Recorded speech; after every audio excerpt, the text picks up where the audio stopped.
I'm very delighted to be here. I think that mic is on and this mic is definitely on, so I'm mic'd up like crazy for those of you that are sitting back there. This is a first for me to have two mics at the same time.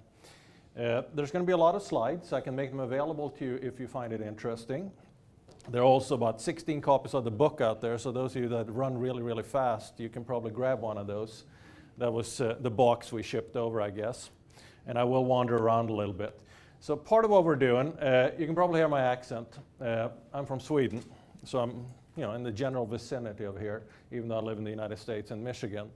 So I travel around the world and I do a lot of different supply chain things, and global supply chains are becoming quite important. So Chi is going to talk about starting the supply chain center here, and I think that's a fantastic opportunity, not only for England or the UK, but also overall going sort of outside United States to do supply chain management. Some of you are actually in supply chain management, and you're going to notice that oftentimes in Europe we don't call it supply chain management, we call it logistics, and sometimes we broaden that a little bit to talk about value chains. If we do the same thing in the United States, we talk about supply chain management. If we do the same thing in Asia, we talk about operations. And oftentimes when we take it to Latin America, we talk about operations research. In Asia, we talk about operations management. So get a little bit jumbled together in terms of what we do. So let's talk about global supply chain management in that context. And the general starting point, of course, is that I would put my name up there and probably some fancy title and some other cool stuff. But since we're doing this book, and if you can't run really fast, it's very cheap anyway. It's £20 on UK Amazon, I think, the Amazon version over here. So, and if that seems high to you guys, I guess talk to that guy. Talk to Keith Niblett and just give your card to him, and I'm sure he can find you somewhere with a free book if you find it valuable. What we did was, so at Michigan State University, for about 60 years, we've been focusing on different aspects of supply chain management. There are about 25 of us doing different aspects of supply chains. Generally divided into logistics, purchasing, operations, and market channels. Market channels will be the last mile of the chain where we try to customize what we do and get our products and services out to customers. Those are different components, but they're also hard to integrate, hard to deal with, hard to coordinate. We deal with all of those different things at Michigan State University. We've been doing it for 60-some years. We've called it different things. At one point in time, it was simply transportation and logistics and other different configurations. We do a tremendous amount of executive training. Today's talk will be sort of a 30,000-foot level to hopefully whet your appetite a little bit about global supply chains or perhaps supply chains in general. But obviously we do a lot of training where we drill down a little bit in terms of the learning aspect of that. In essence, I'm going to show you 1 out of 8 things out of each chapter, give you a little bit of an idea of what's going on. This became an online course that we do, so there's 65, you can't see it because I try to hide it as much as I can, but I have braces on, so an old guy has braces for not aesthetic reasons, but pre-braces, I taped myself 64 times 15 minutes, or Keith forced me to do that. All kinds of high-definition cameras. All the girls out there in the room can relate to this, but we also had to have makeup on, foundation and eyebrow plucking and all kinds of crap that we did. Here's the storyline of that. We have so much pressure on executive training at Michigan State and supply chain that was the best way to get our message out, to drill down to a lower level of detail and knowledge that companies wanted. And I think we're revenuing about $300,000 a month now, and we started about a year ago, so it's actually working pretty well. This is 1 out of 20 or so different topic areas we cover. I think it's time to move on from the first slide at least. So at Michigan State, and the 3 people, David Close, David Freyer. David Freyer, the last guy, is all focused on purchasing. Mark Smellick is not here today, but he's the counterpart here in terms of focusing on executive training for the Leeds Business School. David Close is in logistics, and I would put him at the #1 spot in the world in terms of logistics. I know these rankings are kind of ridiculous, but he does help the governor of Michigan. He's a senior advisor to the governor of Michigan in terms of supply chain and logistics in particular matters, as well as President Obama in the United States for the country's logistics matters. So he's a pretty nifty guy. And that could be the plug for all of you. I know Chi's going to do this later as well, but in February, those 2 counterparts, the Dave and Dave show, Dave Close and Dave Freyer, will actually be here to do a 3-day training program to take some of the pieces you see here and a lot of other pieces you don't see here, to drill it down to a knowledge level that is applicable in different corporations so you can actually use it in a pretty good fashion. They will be here. The partnership, though, is what makes this unique. Chi has been there for about a year. and he's taken on supply chain management, starting a center, and Leeds Business School has really grabbed a hold of that. That's a good idea, and our partnership then spans not just supply chain, but global strategy and a lot of different units. So there's an international business unit, a marketing unit here, and so on, that we're going to try to figure out some supply chain pieces, but also other pieces for a partnership between Michigan State and Leeds. We have a lot of overlapping parts where we're both strong, but we also have a lot of complementary parts where we can probably learn and feed from each other. So we think that partnership could be uniquely valuable beyond supply chain, but certainly within supply chain. There we're probably helping out Leeds, and we're fascinated to do so, frankly, but there we're probably helping out Leeds a little bit more. In other areas, Leeds is probably helping us out a little bit more. Okay, that begs the question, at least from my vantage point, is sort of why have we been dealing with supply chain management for so long at Michigan State? If you think about 60 years, supply chain management as a phrase is not even ingrained in the culture in Europe yet. Because I think we still talk about logistics a lot and we mean the whole thing. Or we talk about value chains and we actually mean more than the supply chain. So the European terminology is not quite there the way we use it in the United States. For us, that traces to a lot of different things. But Eli Broad was a Lithuanian immigrant that came to the United States through his parents and became one of the richest people in the world. So I'm from the Eli Broad College of Business at Michigan State University. So everything we do has an international feel and flavor, basically because this guy gives us so much money to do part of that. So some of it comes from this guy wanting us to be international. So that's a starting point. Broad pride point for those of you guys that can't see it. And Michigan State University takes great pride in being everywhere. So we're in 176 countries with 1,400 faculty, for example, covering all 55 countries of Africa, which is kind of an intriguing thing that we're that out there, if you will. This partnership, though, is probably one of the two most valuable we're thinking about in terms of the business school right now. SP Jain in Mumbai, or based out of Mumbai and beyond, is the other one that we're working very closely with right now to figure out some core competencies as well as strategic aspects of what we can be doing. So we're going around the world, 176 countries later, and that takes us to sort of a program like this that launches a center at Leeds, and then we're hoping to do 4 or 5 of these drill down kind of training seminars every year or so, and perhaps more if the market warrants it. Well, hopefully you've all seen that one since you're here. That's Dave Close. I thought that was a cute picture, so you guys get to see Dave Close in a picture before February. That's the picture we use on the Michigan website. If you type in pure Michigan and Dave Close, you'll probably find that. So he's one of 5 characters we're using to actually promote the state of Michigan, why companies should come to Michigan, and so on. So he's there. He's a logistics guy that is very total cost analysis based. We drill down on that topic in the book, so I won't dwell on it too much, but the general idea is that the supply chain is this long, let's say. We have different nodes in it, different companies, different partners, different activity links, different resource types, different things going on. The general idea is that by the time you hit the end customer, you have the most valuable product at the lowest cost possible at that stage. It doesn't mean that this particular node or this company is going to charge you the lowest cost possible. Because as soon as we start focusing on cost, it becomes a commodity. We can't get away from a commoditized product if cost is the driving focus.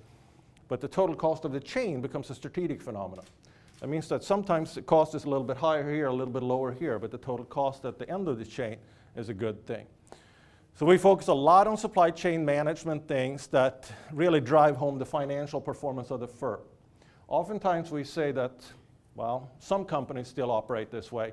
They think that supply chain management is an operational thing. They think that corporate strategy is set, supply chain management is the operational aspect of getting that strategy through the supply chain.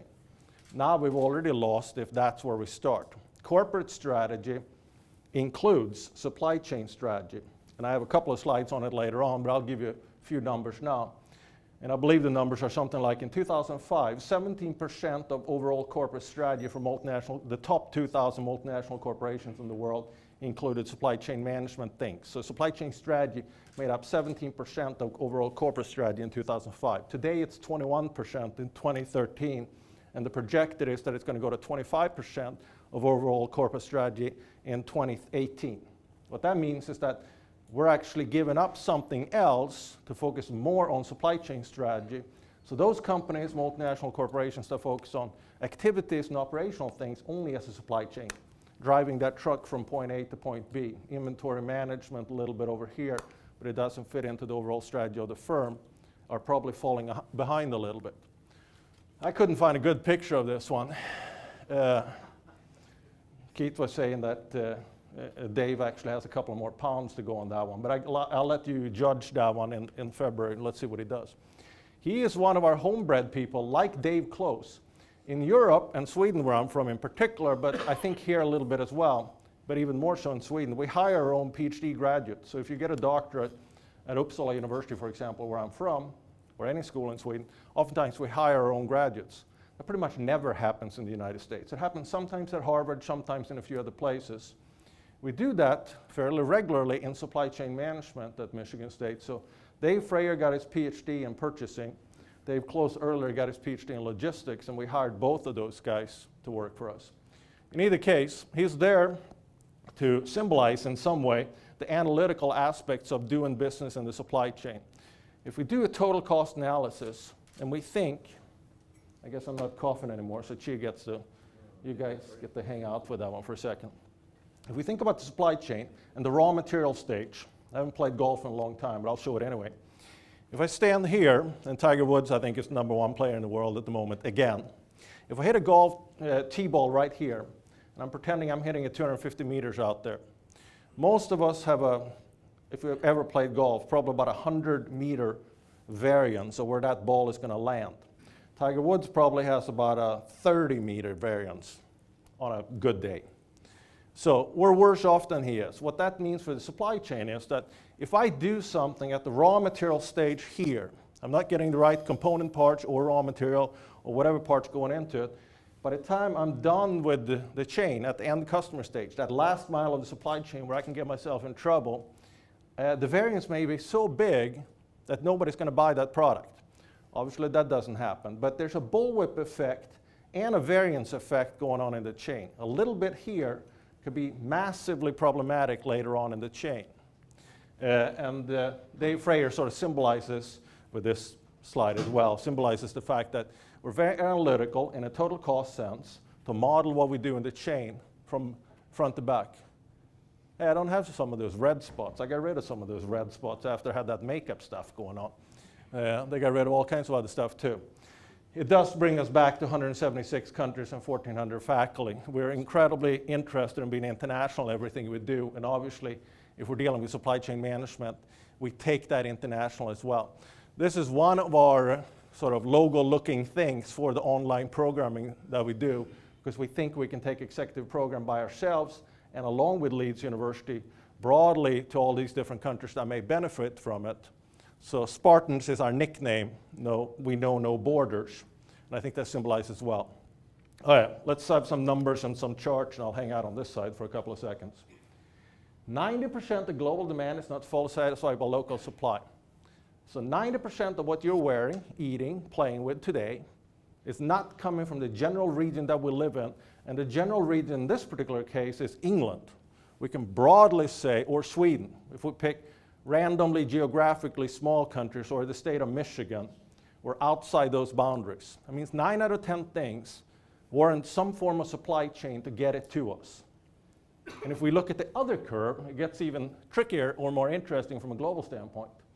I said supply chains are driving growth in world trade simply because the blue portion of that graph is quite drastically different than the red one, meaning that the cross-border trade, in this particular case exporting, cross-border trade has escalated a lot more than the red curve, if you will. The dip, by the way, is 2008-ish, when pretty much the whole world had an economic downturn. Very, very few places did not have an economic downturn, but overall the curve is going up, obviously. And this is where it also gets tricky. So on a 100-point scale, not 60, but that's sort of all I needed for the chart, 0 to 100, we're scoring a 40 right now. Without going into details of all these different numbers, what they mean, the storyline is that we have to be 25% more global in our supply chains in the next 5 years, 2013 to 2018, and 43% more global from now to 2023 to maintain the competitive edge that we have in multinational corporations. So if a multinational corporation just maintains what it does today, it's likely to fall behind quite drastically in 10 years if it hasn't figured out better ways to source, better ways to produce, and better places, we can say as well. So for example, we've got the Panama Canal being built again, right? So post-Panamax ships are wider, more options, and so on. We're going to see lots more ships going through and lots bigger ships going through. That means containers can be bigger, bigger, bigger, bigger. But who knew that we're going to have a competition going on with the Arctic Circle? I don't know if you read up on that, but we had about 40 ships go on the Arctic Circle route last year. That's the circle above Sweden, where I sometimes live, where it's just ice, ice, and more ice. All right, weather patterns and all kinds of stuff going on in the last decade and two have actually allowed us to break up that ice and go that route. And strangely enough, even though you look at a globe and you're thinking Arctic Circle, Panama Canal, there's no competition, right? There's actually competition because of where you're going and what you're doing. They're predicting about 400 to 500 ships going the Arctic Circle route in about 5 years. We have to figure out if that's going to happen or not, since 0 ships have been going there for centuries, if you will, but 40 of them went through somehow. So we got all kinds of patterns that could come into play. The more obvious pattern would be Asia, and in particular, obviously, China. But Asia in general, we're going to see countries out there that you haven't seen anything like before. I'll give you a couple of numbers just for kicks. So if we take middle class and upper class, however you define that in England, we got about 13 million people in China right now that would fit middle to upper class of income, per capita income in that particular grouping. 13 million out of somewhere between 1.2, 1.4 billion, depending on who's counting. Not very many. In 2020, which isn't that far away from today, about 6 years from today, we're going to have 193 million people that are in the middle to upper class in China with that purchasing capital. They have no competition in terms of number of people that could potentially buy products from multinational corporations in about 6 years. That has already been shown in the different shipping patterns, in and out. We used to go there, set up production facilities, ship back to wherever we shipped it back to, usually some part of the 40 developed or so nations out there. There are about 82 nations that are either developed or emerging. At 82 nations, we got about 250 countries out there. In fact, it gets more ridiculous than that. We got 220 or so countries we can actually agree exist and we can find. If you take the World Bank and the United Nations, WTO, there are about 50 countries we can't agree if they exist or if we can find them. So somewhere between 220, 270 we know we are in terms of number of countries. Think about that for a second. We've got Olympics coming up soon in Russia, right? If we can't find the country or agree it exists, how can it compete in the Olympics? But it does. If you count up the number of countries, well, it's a Winter Olympics, so you're not going to see as many. But if you went with a Summer Olympics, you're going to see a lot more countries that we can actually agree exist. So we have to deal with them in some fashion. 43% more global in the next 10 years. Otherwise, you lose and you get behind, if you will. That's a problematic area. Interesting. All right, these are numbers I showed you before. I have a lot of different companies that you would probably recognize 2/3 of those names, but 17% of the 100% pie, of course. The other parts of strategy would include marketing, market participation, making competitive moves. I'm losing one of them. Product services, obviously. So there are 5 different components to the way we divide it in the general corporate strategy pie. Supply chain management is picking up more of that pie today than it did a few years ago, and even so more so in 2018 than it does today. So we're emphasizing more supply chain. Think in these terms.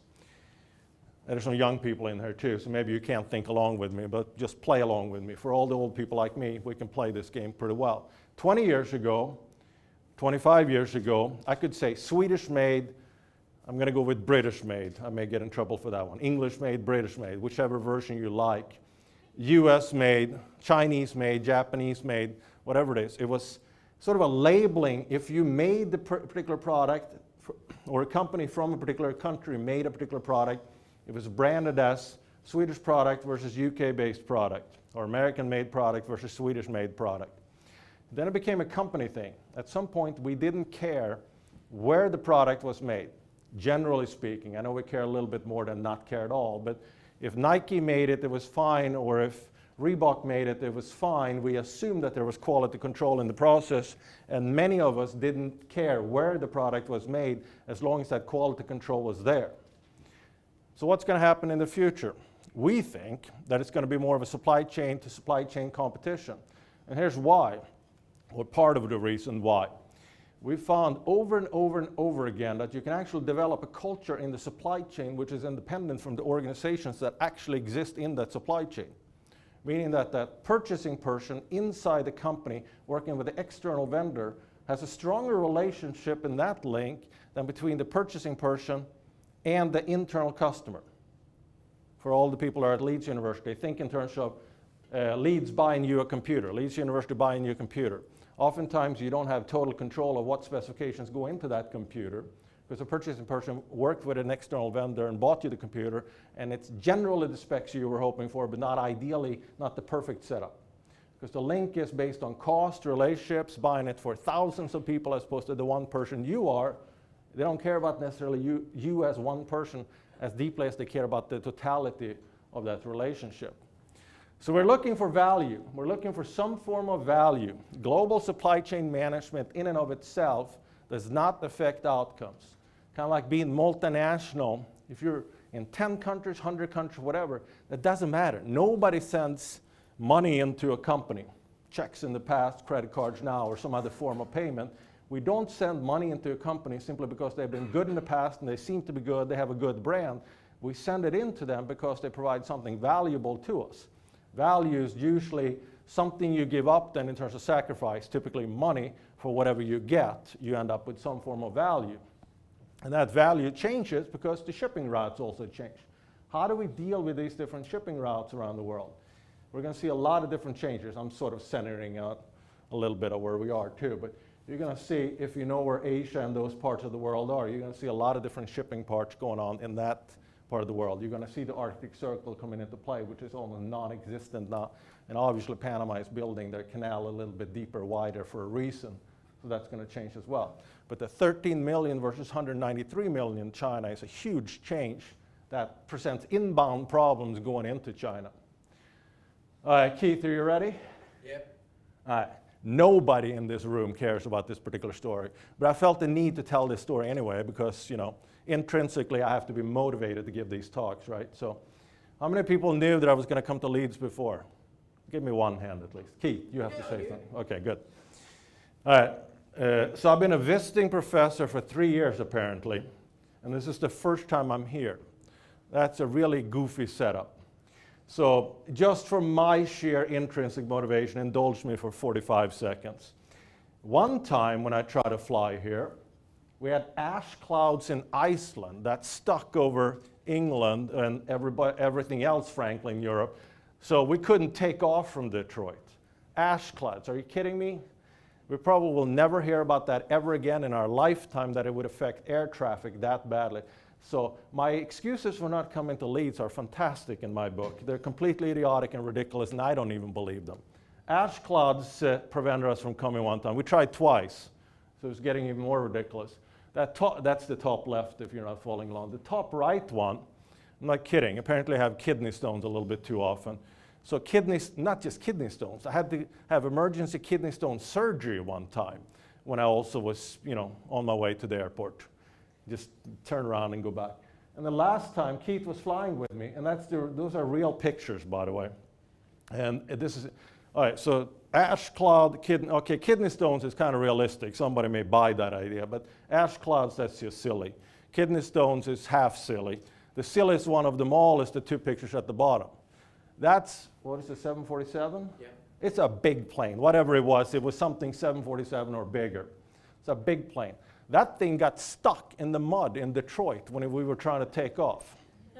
I'm not kidding. How can you get that plane stuck? All right, I was only supposed to be here 2 days. You can't see my braces, but trust me, I got them in there. I was going to put on braces 3 days later, so I couldn't fly the next day because there wouldn't have been any time left. So that trip was canceled too. Thankfully, Keith went. All right, so I Googled, it was Delta, if it wasn't totally clear. Delta Airlines. I Googled Delta, Detroit, stuck in the mud. I figured that would give me some good pictures of my plane that was stuck in the mud this spring, right? Little did I know that. Apparently this stuff happens all the freaking time. I had like an abundance of pictures to choose from. It wasn't just my plane. Apparently this is a regular event in Detroit. Every spring there are a bunch of planes, Delta, that get stuck in the mud. So I had to look very deeply. I had to type in my exact date to find my plane stuck in the mud, but apparently this happens often. Anyway, for anybody who cares, I had good excuses not to be in Leeds before. Whatever they come up with and do, and however you believe those or not, or care, obviously you didn't care that much, but I had to, do that spiel anyway. I like this cogwheel mentality, and that's part of the book, obviously, too. So kidney stones, and stuck in the mud, big wheels, taller than I am, and all kinds of other stuff. All of those are interconnected in a cogwheel fashion in the supply chain. Whether you hit that T-ball 250 meters out there and you see the variance of 100 meters, or whether you have the raw material coming in on time so that you have just-in-time inventory to work well in your chain, all of these different things are fantastic. So ideally, we want zero inventory, right? But zero inventory doesn't make us ready to sell that product when we need to sell it.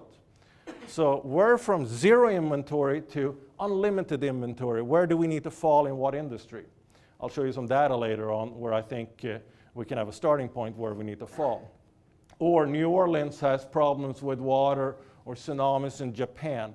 If we rely on New Orleans, that big port, or LA has a big port in the US as well, or a particular system, ideally we develop a relationship with one partner, and that's a fantastically strong relationship, and we hope that that works for hundreds and hundreds of years. And we all realize that that's not possible, because we need to have redundancy in the system. If that partner goes bankrupt, or if the New Orleans port goes down for 3 to 6 months, or tsunamis affect our operations in Japan, and so on, or if ice shows back up in massive force in the Arctic Circle, those 500 ships are going to stay probably zero or no more than the 40 that went through last year. So where's the level of redundancy we need to develop in the global supply chain? And that is industry dependent as well, because you have options in some areas, and other areas you're relying on only 1 or 2 potential suppliers. So the cogwheel mentality, I think, works well because we do tie things together quite nicely. All right, you probably saw it outside. You have a flyer in front of you as well. And like I said, if you run really quickly, you can probably grab one of the ones we have. So in the book and the storyline for global supply chains, we look at it the following way. We want to develop and maintain strategic and operational. Obviously, we don't want to give up on the operational aspect, but we also want to look at the strategic aspects of global supply chains, because it needs to be a corporate level phenomenon seated at the sort of C-level of the corporation at the corporate strategy level. Identify and leverage industry globalization drivers that affect global supply chains. I'll get back to that one because that one is quite important to me. Have knowledge of and leverage the worldwide infrastructure for global supply chains, and obviously manage coordination and integration of global supply chains. The coordination part is the last portion of this, but I'll just highlight one thing. For those of you that are in corporations right now, oftentimes do the logistics people talk to your purchasing people, the people that buy things from you, the people that deal with logistics for you. In some companies, they never talk, which is incredible because they're part of the same supply chain. In other companies, they may know about each other, they may not be in the same place, and so on. And then we have other components too. So there's coordination issue there internally, and there's also coordination issue with organizations in the supply chain. How much control do we have over that supplier 4 or 5 times down the line, or that particular customer? How much control does a value chain or supply chain, if we go a little bit more narrow, have over my son if I bought the computer for my son? Where does that come in? Now we're talking about a second-tier customer. How much control do we have over that second-tier customer? Or that supplier over here, that could be a third-tier supplier working with a second-tier supplier, feeding into the first-tier supplier that actually works with your company. How much control do we have over the third-tier supplier, and how much control should we have? Internally, we focus on leverage points related to logistics, purchasing, operations, and market channels. Different terminology for these things. So purchasing would also include procurement, supply management, sourcing, strategic sourcing, and a whole abundance of other different related terms. Operations would include both operations management as well as operations research, but that gets technical. We talk about it and explain it in pretty nice detail in the book. Market channels could also be distribution channels, could be marketing channels, could be, in my book, the last mile of the supply chain. Really critical part of the supply chain. So we start at the broadest possible level. to figure this one out. If I say global supply chain management, the implicit assumption, without me talking about it, would be that Thomas just wants you guys to be more global. 43% at least, but if I say 43% more global in the next 10 years, does that mean that if you're 60% more global in the next 10 years, you're actually that much better? No, of course not. So there's about 5,000 industry codes and harmonized codes in the world, or about 448 different industry clusters, if you will, if you harmonize codes. It's an industry-specific thing. You should only be so global relative to how global the industry would allow you to be, and that's important, and I'll show you a slide there of it to explain that in greater detail. So we can then look at the industry that you're in, how global should the firm's strategy be within that industry, and of course how global should the supply chains be within that particular industry. And it looks something like this. If we assume that big black line in the middle is the industry average, as it says on the left, the ideal strategy alignment range for supply chains will be somewhere in that range. If you go back to statistical days, maybe plus minus 1 standard deviation, just to give you a random set of a range. The point is that if we go too far away from that average, sometimes we don't want to be average. So it's not average on being good, it's average on taking advantage of opportunities in your particular industry as it relates to the global marketplace.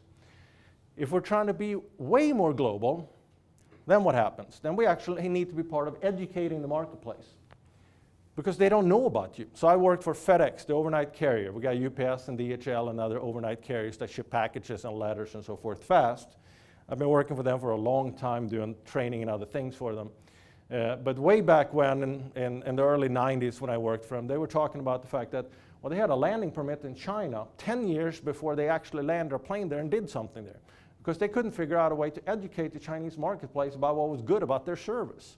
They worked really hard to get that landing permit, and obviously they're using it now, but nobody understood what their service was all about.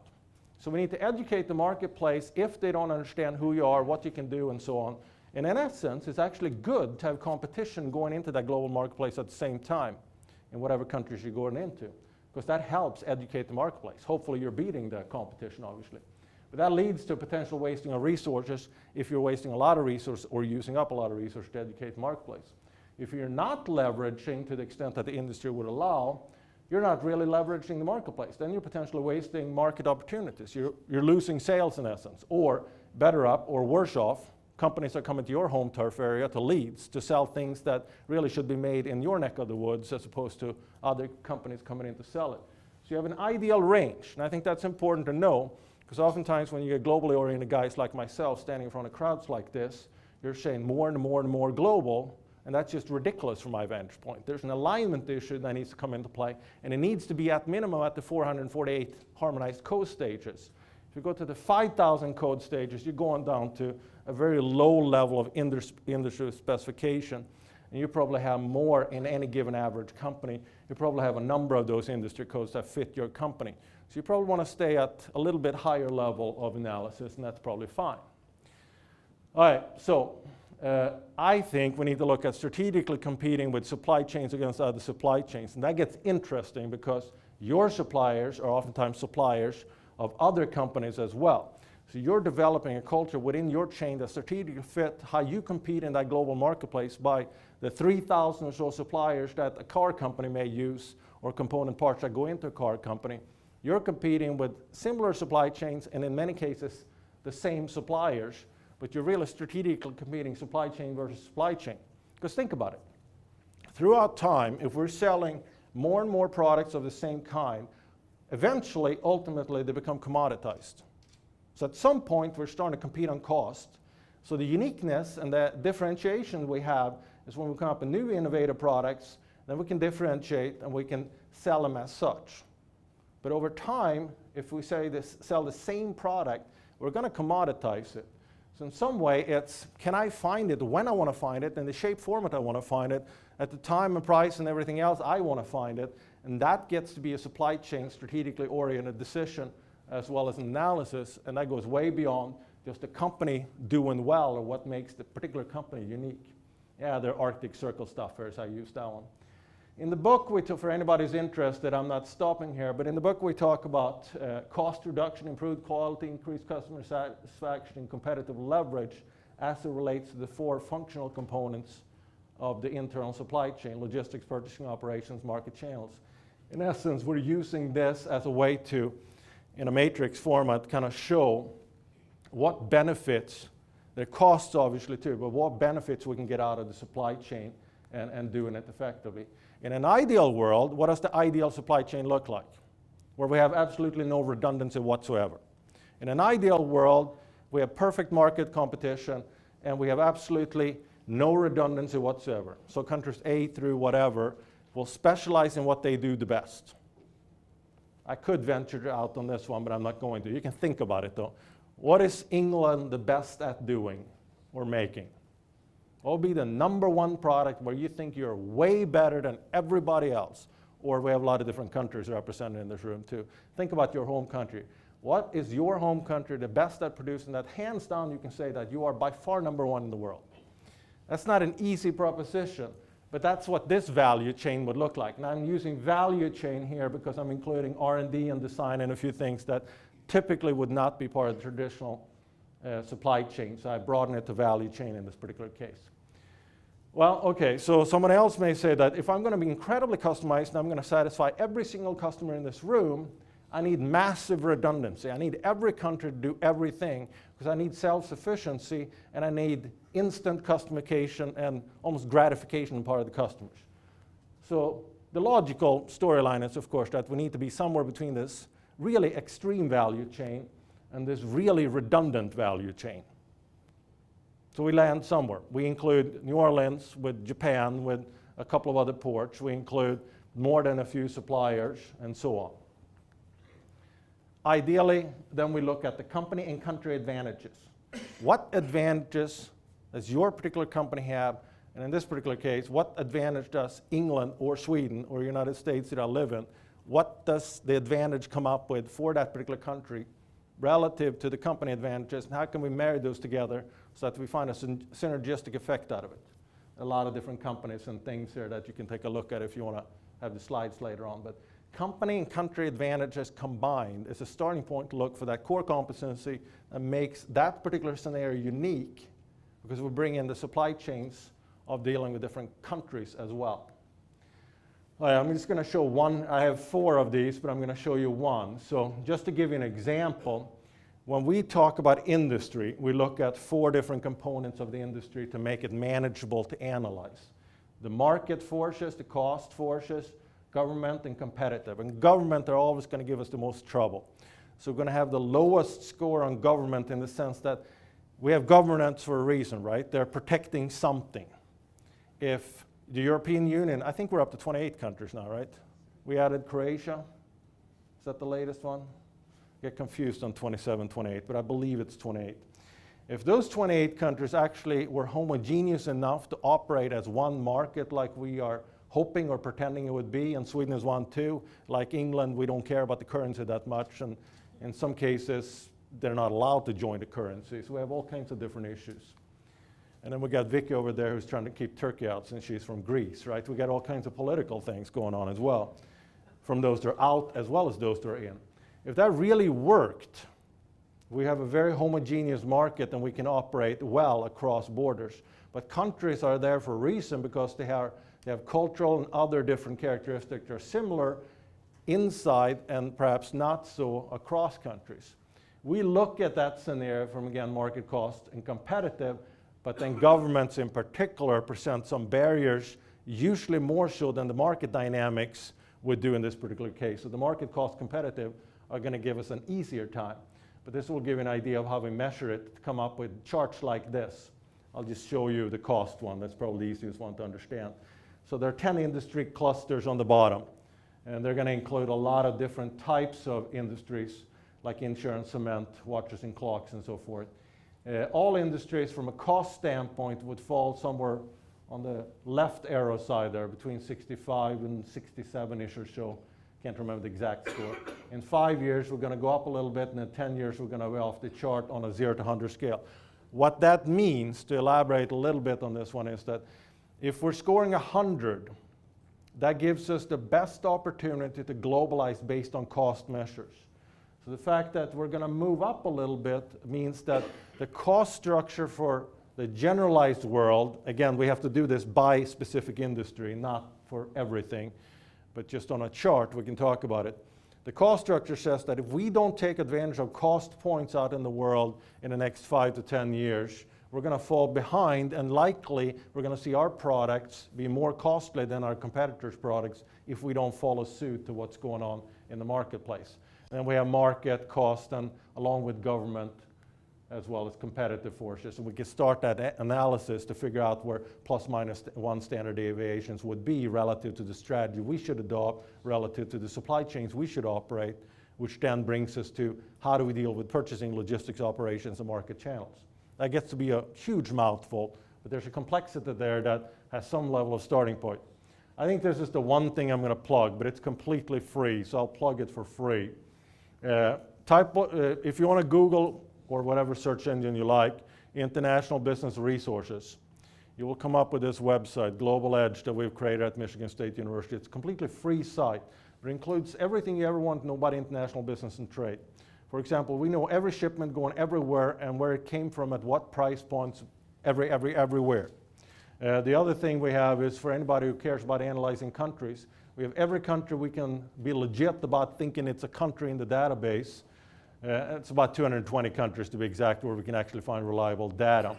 And we have about 7,000 variables per each of those countries, everything from literacy rate among 11 to 15-year-olds to whatever numbers you want to come up with, but 7,000 different variables, and we give away 10 years worth of data for free, which gives you an idea of how to figure out if I'm in 29 countries today, which is the 30th country I should get into. I need data to analyze that, and then on the site we have tools also to figure out which should be the next country based on the product you're selling, based on the size you are, based on 29 countries you have been in, and so on, and all of those things are free there. Take a look at England and see if you agree with our stuff on there. We take it from objective sources. So in the past we used to editorialize to figure out the cleanest way of presenting and communicating things, but it got us in trouble because I have a couple of Turkish friends, talking about Turks and Greeks, but a couple of Turkish friends that work in my International Business Center, and they wanted to talk about life started in the vicinity of Turkey, which is probably the best version of where life started, but it got us in trouble with Northern Africa because that's in the vicinity of okay as well, and we had this huge debate going on the site of who was right and wrong. So now we use lots and lots and lots of resources, objective ones we think, to put it on the site, and we go with that approach. But all the countries, all the industries, everything would be on here for free so that you can mine it in one particular place. All right, way back when I used to play a little bit of professional tennis. Obviously, since I'm way older than any professional tennis player should be, I'm not doing that anymore, and I only did it for a couple of years because I was terrible at it, as it turned out. I couldn't make any money, so that was no fun. But I tried it, and that actually got back into the fabric of who I am and what I do. So the supply chain you see up there really resembles a tennis court, if you go with that flow for a second. I'm missing a couple of lines, and I don't have a net in there, and there are a few things that could be problematic. Anyway, global logistics and global operations span the totality of the supply chain. Logistics used to be an outbound or downstream portion of the chain, as we call it in the past, but it really spans the chain now, as does operations. Purchasing, on the other hand, is usually done on the inbound side more so than anywhere else. It is done on the outbound side a little bit too, but mostly done on the inbound side. And market channels is clearly done on the outbound side because that's where we get closer to customer. And the last quarter or so of the market channels portion is usually where we talk about the last mile of the supply chain, where we customize a lot of different products. We try to standardize as much as we can the first 80% or so of the chain, and then we customize at the end of the chain because that's cost efficient usually. So in the storyline that I'm going to go with, the book includes about 8 to 10 different subtopics for each of these chapters. I'm going to highlight one. So for 4 different chapters, I'm going to highlight one thing just to whet my appetite, or perhaps to be able to talk about it a little bit, and hopefully you get some feeling for what the rest of the storyline could be for these chapters. So Just to give an idea for logistics, we would talk about inventory management and transportation. So all of those topics will relate to some form of inventory issues as well as different forms of transportation. 90+% of transportation today worldwide is still, 90% plus I should say, is still some waterway type shipping. But we do use other forms of shipping transportation as well. So inventory management, that's the one we're going to take a look at. But for each of these chapters, the first portion of it, we talk about how global is that particular component today, how global should it be 5 years from now, how global should it be 10 years from now. We have charts that go crazy like this. So logistics is the second most important in terms of affecting a company's, a multinational corporation, supply chain operations. And there's statistical fanciness to go into doing that, something called second order analysis and other kind of structural equation things that would get really boring if we got into. So just trust me on the numbers from 0 to 100. 61 on a 100-point scale where 100 is the most global as well as the most important. So we see that these things are obviously important. The inner circle, 94, 89, 92, 96, are the level of importance that they contribute to the overall supply chain, if you will. And the outer circle is how global they are right now for the average multinational corporation. So we have a lot more work to do on perhaps making them more global if the industry suggests that we should. And purchasing is actually the least important to affect the supply chain in terms of then ultimately affecting the performance, bottom line performance of the firm. But it's also usually the best that we do as companies. Because we were 20, 30 years ago, we were pretty good at outsourcing as well as sourcing from different parts of the world. The rest of it we were having problems with. And then it's going to change. We talk about the changes. This one shows the next 5 years, and we talk about 10 years too. Let me just give you an idea of some of the issues related to inventory management. We're going to skip transportation completely. But just give you an idea of inventory management. We've done this analysis with almost 21,000 companies, but also 37,000 companies. Doesn't really change much. So we'll go with the 21,000 companies in 105 countries. We can effectively find good data for about 120 countries, to give you an idea. Lots of data in here has no meaning other than the summary meaning on this chart. So if we take all 21,000 companies in all industries, I realize that's not a relevant number for a particular company, but you can really easily do this for your company and your industry because the data is available out there. If anybody cares about it, ask me after the presentation, I guess. But if we go with this being your industry as opposed to the general number for 21,000 companies, it looks something like this. 32% of inventory for multinational corporations sits in raw material. 18% sits in work in process. That's where you have components flying back and forth, and you put some, most, or some components together. And then finished goods is about 50% of what sits in inventory. And keep in mind that inventory, again, is a cost structure. It's a cost position for the company. Ideally, we want to sell gazillions of different gadgets, and we want to have zero inventory because we want to be so just in time that that person, when he or she wants to buy, we want that product right there. But we don't want much before that. So if 50% sat in inventory forever, we got problems because that's a huge cost for any given company in any given industry. So we want to be somewhere in the vicinity of perhaps the ideal range for your particular industry. So the bottom line is that, let's say this is insurance-related stuff. There's not much inventory, but whatever insurance does, let's just pretend it's insurance because I think that was one of the earlier industries. If your company is in that particular industry and you got 50% sitting in raw material and 30% sitting in work in process, and if I did my math right, you got 20% in finished goods, you are way different than all the other average set of competitors in your industry. That may be good or bad, but the analysis has to take place on figuring out if it is good or bad, or you have to justify why you are different, what makes you uniquely different in such a good way that that's the inventory positions you should have. Toyota, just for kicks, 26% of Toyota's inventory sits in raw material.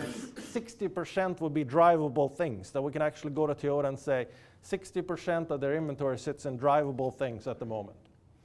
And then almost 9% of their assets are in total inventories. So they got 8% of their total assets. They are assets the way we look at them, but in reality, they're cost problems for us because it would be better if they're sold as opposed to sitting there. So that's a redundancy too. Zero inventory to lots of inventory. Where do we land in any given industry? Siemens has 24% of their total assets sitting in inventories any given day. And that's a lot of money, if you will. A little bit closer to home, 24% of this particular company. That's sort of somewhat related to Leeds, somewhat related to London, somewhat related to England, if anybody's following this particular company. In either case, 24% sitting in inventory there as a part of total assets. And then the storyline should be, if you're in this industry and you don't look like that, you have to figure out why. And the answer to the why question has to be a good reason, good enough for you to be different than perhaps that. And then you have to talk about all those differences. How do they drive the bottom line performance of the firm? What is the return on investment based on sitting at different numbers than those numbers? On the purchasing side, it gets incredibly interesting to me because it gets to be an alignment issue that is internal as well as external. Now focus on the internal one. So we evolve from international to global purchasing and all the different pieces that may come with that. What happens? We have 5 different levels of purchasing that can go on. So supply management, sourcing, all of those terminologies. We can do nothing in terms of international. That would be level 1. We're staying in England in this particular case. We can go to level 2 or 3. Here we talk about basic international purchasing in somewhat of an ad hoc way, a level 2 or slightly more strategic in level 3. And then we can talk about globally related purchasing where it's cross-locational issues as well as cross-functional issues. And I realize that I'm rambling on in terms of the definitions there, but let's just go with very domestic in level 1 and very global in level 5 for the time being. And then we can dig deeper if that is of interest. It gets a little bit problematic because we talk to purchasing professionals. These are typically mid-level managers in a company.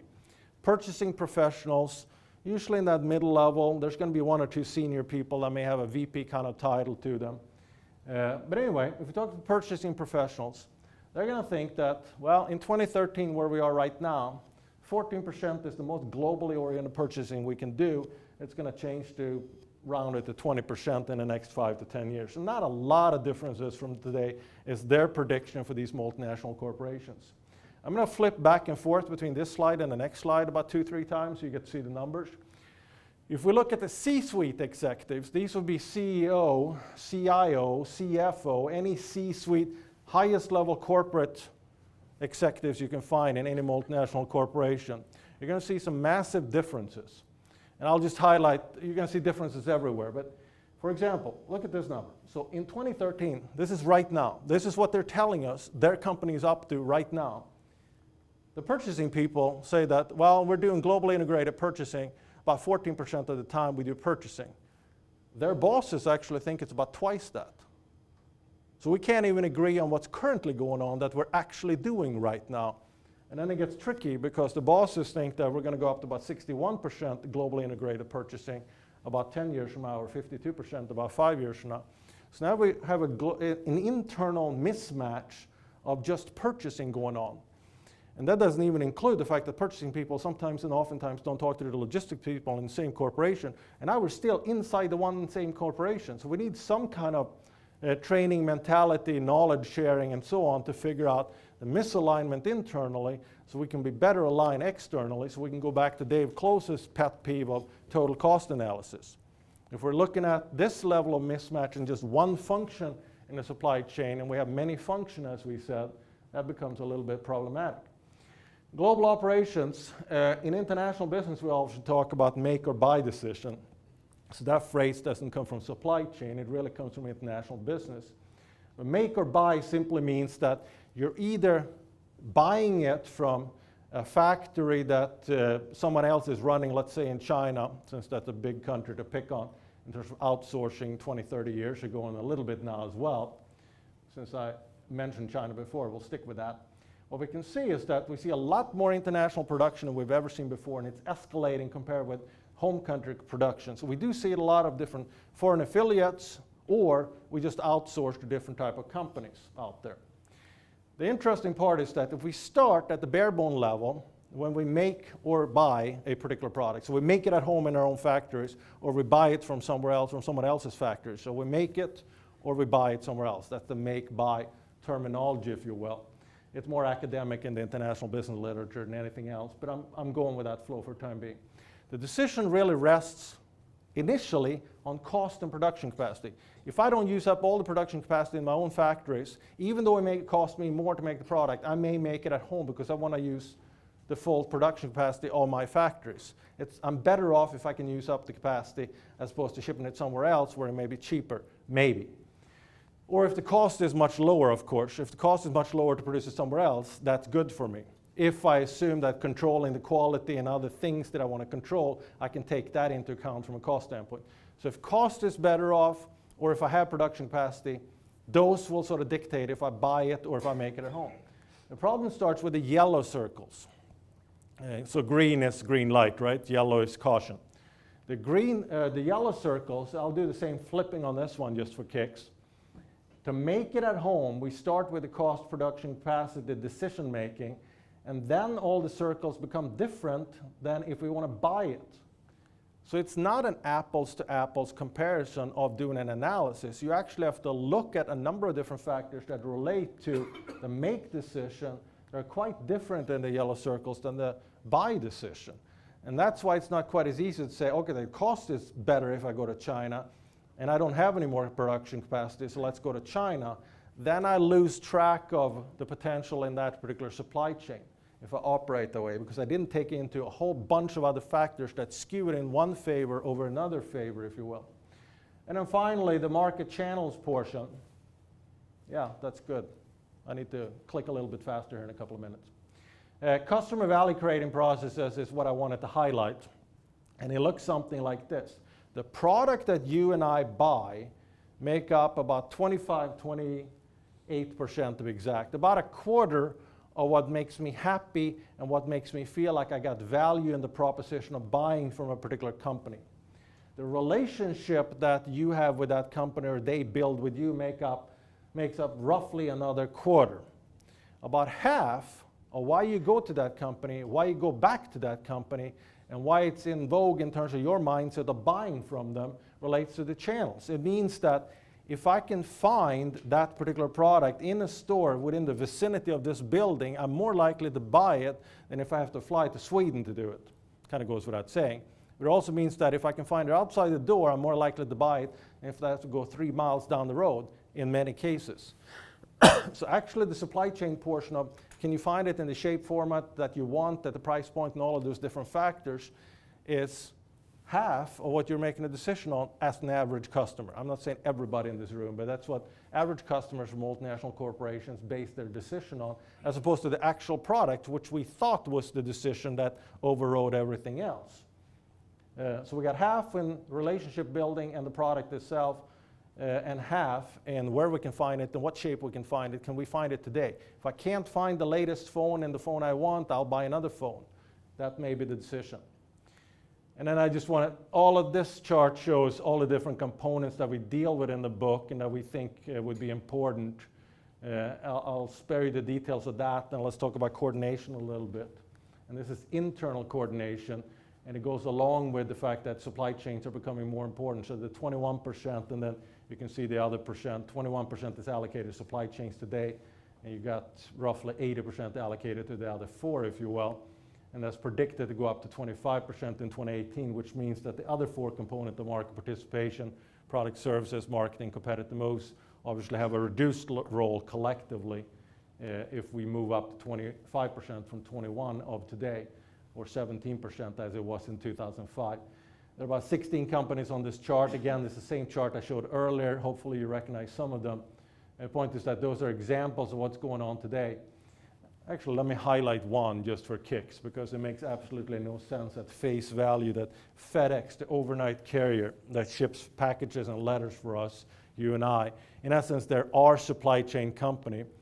Only 14% of their overall corporate strategy resides in supply chain management things. That makes no sense if you think about it at face value, but I'll explain that for a second. If FedEx were not flying to 200 different countries, if they only flew to 12 countries, you and I wouldn't use them. So market participation is much more important to them. If we didn't know they flew to 200 different countries and the services that they offer, i.e. the marketing that they do, we would not use them. So in essence, they're not a supply chain company. They're a market participation, marketing-based company in terms of what they do. So some of these companies are not necessarily exactly what you think they are. We know the shift that's been going on with IBM from kind of a brick and mortar making computer kind of company to more of a service-oriented company. We know that Dell computers that some of you have used to be vertically integrated in the sense that they did everything in the supply chain. Now they sell in brick and mortar type stores and other different vehicles to get that computer out to you too. So there are a lot of changes and a lot of things that come into play in terms of operating an effective corporate strategy, and FedEx is actually driving market participation and marketing way more than they are their supply chain management and health. Their supply chain is very simplistic. They fly large planes to hubs, they sprinkle out the packages to a lot of different nodes in that supply chain network, and then they get the packages to you.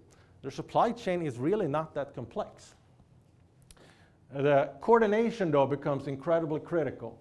So the fact that logistics and purchasing don't talk to each other that often and that deeply and the way perhaps they should internally in many corporations is problematic. And that gets back to coordination. So today, coordination has the lowest level of importance in terms of affecting global supply chain management practices, and it's roughly the same on globalness in terms of how we do it around the world for companies that have global supply chains that are effectively using and leveraging different parts of the world.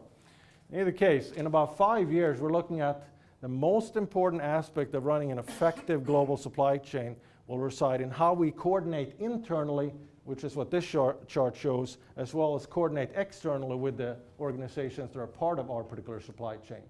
So that brings in people. It's kind of ridiculous to talk about it, but face-to-face is oftentimes a solution to actually getting some understanding, a level of coordination, a level of buy-in. So we still have face-to-face meetings. What if I sent you those 15 to 16 hours that Keith forced me to do on global supply chain management, and I told you that it took about 900 of these slides to actually do 15 to 16 hours? If you're not really ingrained in that particular part of the business, you're not going to look at anything for 15 hours. I started looking at myself and I got bored after a few minutes, but we're still revenuing about 300 grand a month off this stuff, not just mine, you know, a bunch of different courses. So obviously it's valuable to some, but it's only valuable on a just-in-time basis when you need to know it and what you need to do. For example, going back to Global Edge, I'll motivate you to go to that one more time. Nobody cares how to fill out documentation for shipping things into a particular country until you actually need to do it. So when you need to do it, it's not going to be that easy to get up to speed on actually how to fill out and what to fill out. We've broken it down to, there are tons of this, you know, hundreds of different forms that you could fill out. We've broken it down to 9 core forms in the book, but also on Global Edge, we have online training modules for which forms, what forms, and how forms to fill out when you go to a particular country so that you can do it on a just-in-time basis as opposed to learning it. It's kind of like learning a language. 9 million people in Sweden. Do you care to learn Swedish to be able to talk to me? Highly unlikely. English is a good starting point. But if I learn every language out there in the world, I'm actually not going to have time to do business everywhere in the world if I took the time to learn every language in the world. So it's a redundancy issue again. How many languages do I need to learn to be effective? Should I learn all or none? It's probably somewhere in between those two again. But it takes a people mentality to actually work together, especially when we drive the coordination across the chain. So we've held steady. Global strategy for a company usually explains about 70% of the bottom line performance of the firm. And that's been going on literally for decades. What we do see a shift in is that global supply chains are becoming more important for global strategy or corporate level strategy in multinational corporations over the next 5 years, and has become more important over the last several years. And that's sort of the storyline we're building into the book, that it's a strategic supply chain management issue now, whereas in the past it was an activities operational based thing, and it's becoming globally more important because if you're not 43% more global in the next decade in your supply chains, you're actually falling behind, even though you think you may be doing well today. And that hopefully is a partnership that we can live with Leeds University and Michigan State University, and do it in 176 countries and beyond. And hopefully that's a storyline you like as well. I'm going to turn it over to Chi so he can talk about the Supply Chain Center and perhaps engage some of you in the things that we will do a little bit closer to your home, and then drag in the different things that we do well around the world as well. So thank you for indulging me. I am findable. I know I used up and monopolized the time a little bit, but we're going to break later on. I'm findable, and I'm happy to be here. I also have cards in stack format up here, so if anybody cares to find me, pick up one of my business cards if you don't want to talk to me today.